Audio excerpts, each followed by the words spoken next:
Hi everybody, this is Shariar and you're watching All of Your Business. In today's episode of All of Your Business, we are going to talk much about power tariffs and power rates that affect you. Without any further delay, let's speak to our guest, Mr. Mehtab Haider. Assalamu alaikum, sir. Alaikum How assalam. are you, sir? I am fine. Are we welcoming spring already? Of course, yes, because spring is also offering as well as the holy month of Ramadan. Ramazan, yes, absolutely. So my first question to you is this. Today I have very interesting topics to talk about. The first topic is Pakistan has decided to cut industrial power tariffs by up to rupees 4.58 per unit. So is this a good news and what do you see, how do you see it impacting the economy and our audience? Bismillahirrahmanirrahim. Thank you very much for having me. Actually, NEPRA has granted its approval to cut down the power tariff for industrial sector, which was announced by the Prime Minister a couple of weeks back. Now, for all industrial consumer of B1, B2, B3, B4, from smaller one to bigger one, the tariffs have gone down. Now, it is an opportunity for the industrial sector to speed up the manufacturing so that Pakistan will be able to increase its dwindling exports. This is the one side of the story. The other side of the story is that for the power sector domestic consumers, up to the 50 units, there is no fixed charge. But up to the 100 units consumers, they will have to pay the fixed charges. And for all those consumers who are consuming electricity units of up to 700 and more, they are now going to pay the charges. For higher brackets, the fixed charges have been reduced. But for the initial consumers, for instance, 100 units and 200 units, their fixed charges have been imposed. It's a meager and small amount of 200 rupees per household, but for the smaller consumer, it's a big amount. So, on one side, there is a good news for the industrial sector, but it is a bad news for the domestic consumers. Right, right. So, talking about the power tariffs, electricity subsidies to be limited to only deserving consumers, only if, that only too, if IMF agrees. Sir, would you like to talk more about and tell us in very simplified words that what does this mean to our dear audiences? Actually, at the moment, the government provides electricity on account of tariff differential subsidy and other subsidies for all the consumers who are consuming up to 200 units. But now it is the plan of the government to link it with the Benazir Income Support Program beneficiaries. All right. So this subsidy will be diverted to those who are below the poverty scorecard designed and implemented by the BISP. This amount now will be diverted to those consumers who are enlisted under the BISP program. The government is planning to divert this subsidy for the BISP beneficiaries from the last several years. But now Ministry of Power as well as Ministry of Petroleum has developed a program, but it will be subject to the approval of the IMF. Right. So if the IMF upcoming review grants its assent, then this subsidy amount will be diverted for the BISP beneficiaries from the next budget. So, sir, it's not for everybody. It's not for everybody because at the moment, government has undertaken a survey on the basis of which they have selected certain households for providing monthly stipend. And this monthly stipend is being provided to those households under which are currently on the name of the woman. It's also aimed to give empowerment to the woman.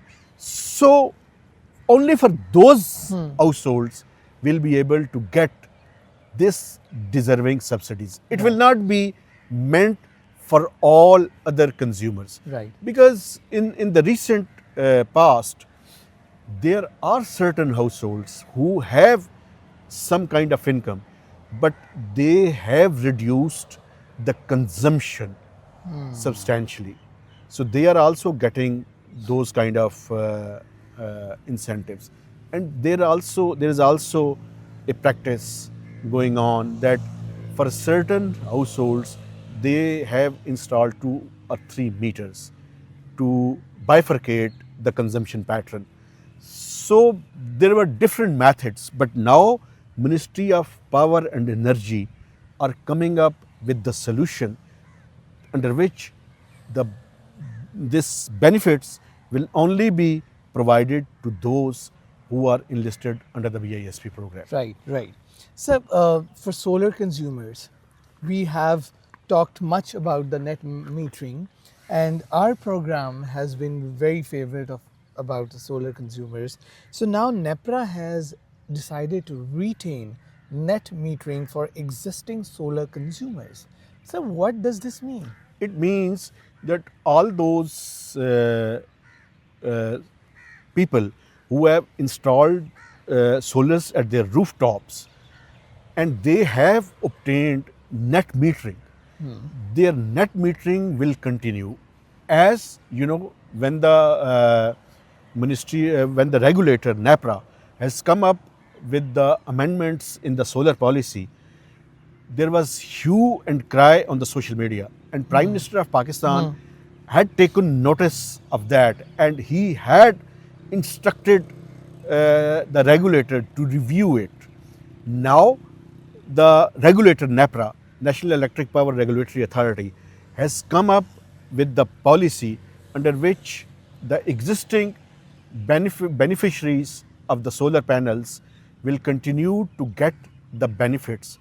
But for all those who are going to apply and install net metering for at their rooftops, their policy and rates have been changed, under which if they are exporting exceeding units to the discos or the power distribution companies, their rates have been brought down from 26 rupees per unit to 11 rupees per unit. So for all those who are planning to install solar at their rooftops, they will be at the disadvantaged position. But all those who have had already signed a contract with the government preferred to keep their benefits intact under the last or existing solar policy. Right, right. So that's not a good news for the people who are thinking to go for solar Yes, consumers. we're planning So to another install. nightmare for the solar consumers. So, sir, this was reported a couple of weeks back, but I'd really like to talk about it. And Pakistani freelancers have earned over $500 million in first half of the fiscal year 2025 to 2026. So this is a huge amount, and that's a very good news given the fact that remittances have also been received in a very handsome amounts. It's a very, very good news for Pakistan because this digital transformation really helps those, especially the young ones, who are involved in the freelancing. And as you know, they have earned more than $500 million in first 6 months compared to the $350 million, and there is almost an increase of around 58 to 60%. It's a very good news. Why it had happened? Because the State Bank of Pakistan has allowed the freelancers to keep 50% dollars in their accounts, and the government had imposed a meager amount of 0.25% on their earnings. There is another good news coming into Pakistan on the digital front. Okay. The government is going to auction, spectrum auction, in the next month, after which this connectivity problems of 4G is going to be resolved, because Right. currently, because of the spectrum congestion, we are facing problems of connectivity. And after this spectrum auction, in certain 5 major metropolitan cities, including Islamabad, 5G will also be launched. So it is also a good news for the freelancers, because they were facing connectivity problems. Connectivity issues, yeah. So it is also going to be resolved very soon. So there's no more we are going to see sharks in the sea cutting our cables. Yes. Right. So the finance minister has finally cleared the air on plan to end SOE losses, the state-owned enterprises. So how, what finance minister has said regarding this? Actually, state-owned enterprises, recently Cabinet Committee on SOEs has approved a report for the financial year 2025, and Ministry of Finance, after getting approval from the Cabinet, uh, launched its report, and it was released on the Ministry of Finance website. It shows that the aggregate losses were reduced by 74 billion rupees in financial year 2025 compared to financial year 2023. But there are certain problems. For instance, the government has doled out more than 2 trillion rupees Right. in shape of different grants and subsidies. It's a major burden. And although the aggregate losses reduced, but it's close to $3 billion.